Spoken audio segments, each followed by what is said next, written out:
Olá, o meu nome é Ana Caroline e vou estar apresentando o trabalho Produção de Biomassa de Plantas e Frutos de Physalis angulata sob adubação com fósforo e resíduo orgânico. Participaram deste trabalho a professora Maria do Carmo Vieira e o professor Néstor Antônio Heredia Zarate. A Physalis também é conhecida popularmente como camapu, e ela é facilmente reconhecida devido à sua morfologia que é bem característica, principalmente no período de frutificação, onde então ela apresenta um fruto do tipo baga, que é envolto por um cálice, como a gente consegue observar na segunda imagem. Então a gente vê o fruto do tipo baga e abaixo dele a gente observa o cálice, que vai envolver esse fruto. Considerada também uma planta nutracêutica, ela apresenta atividades antioxidante, anticancerígena, antitumoral, hipotensora, atuando ali sobre a pressão arterial, calmante e depurativa do sangue. Além disso, os frutos apresentam um alto teor de vitamina A, C, fósforo, ferro e também de alguns minerais.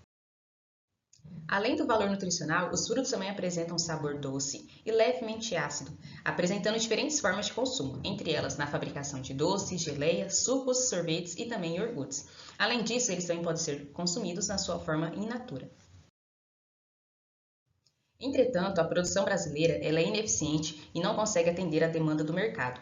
Entre os fatores que afetam essa produção, nós temos fatores relacionados à planta, ao ambiente e também aos manejos. Entre esses manejos, nós temos a adubação adequada. A adubação que é feita hoje na Physalis, ela é a mesma que é realizada no tomateiro, considerando que as duas espécies são da mesma família.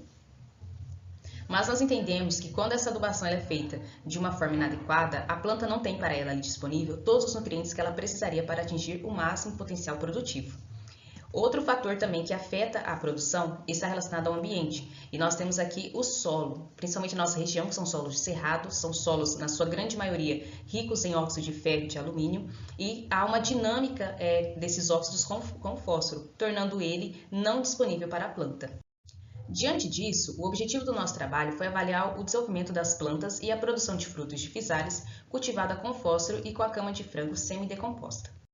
O experimento foi realizado no Horto de Plantas Medicinais da UFGD, Universidade Federal da Grande Dourados, localizada aqui em Dourados, Mato Grosso do Sul. O arranjo experimental foi em fatorial 4/2, sendo 4 doses de fósforo, na forma de superfosfato triplo, sendo as doses 0, 100, 200 e 300 kg por hectare. E o 2 são a cama de frango semidecomposta na dose de 0 tonelada ou de 10 toneladas por hectare. O delineamento foi em blocos casualizados, com 4 repetições. Cada parcela foi composta por 5 plantas, espaçadas com 70 centímetros. Para a propagação de plantas, nós utilizamos sementes colhidas em plantas cultivadas aqui em ciclo anterior.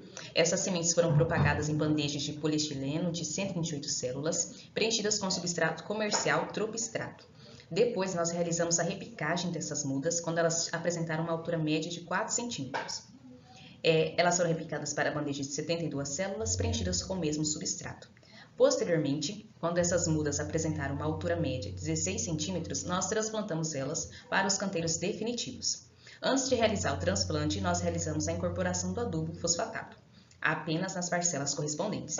Após o transplante, nós também adicionamos a cama de frango na forma de cobertura nas parcelas correspondentes.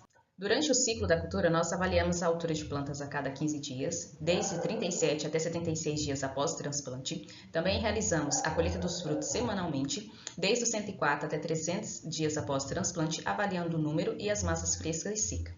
Em relação à análise de dados, os dados dos frutos foram submetidos à análise de variância e, quando detectadas diferenças significativas pelo teste F, as médias em função das doses de fósforo foram submetidas à regressão. Já os dados da altura de plantas nós avaliamos com parcelas subdivididas no tempo e ajustamos a equação de regressão. Ambos foram realizados a 5% de probabilidade. A altura de plantas ela foi influenciada pela interação entre épocas e também as doses de fósforo, sendo as maiores alturas aproximadamente em torno de 54,8 centímetros em plantas que foram cultivadas com 300 kg de fósforo aos 76 dias após o transplante. Já a produção de frutos não foi influenciada nem pelas doses de fósforo e nem pela adição da cama de frango, apresentando uma média geral de 518 frutos por planta, massa fresca de 288,11 gramas por planta e também a massa seca de 73,92 gramas por planta.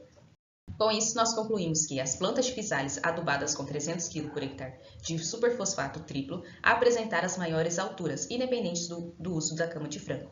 Entretanto, a produção de frutos por planta não foi influenciada nem pela adubação química com fósforo e nem pela adubação orgânica com a cama de frango. Nós agradecemos ao FGD, ao CNPq e à Fundect pela bolsa e pelos recursos financeiros.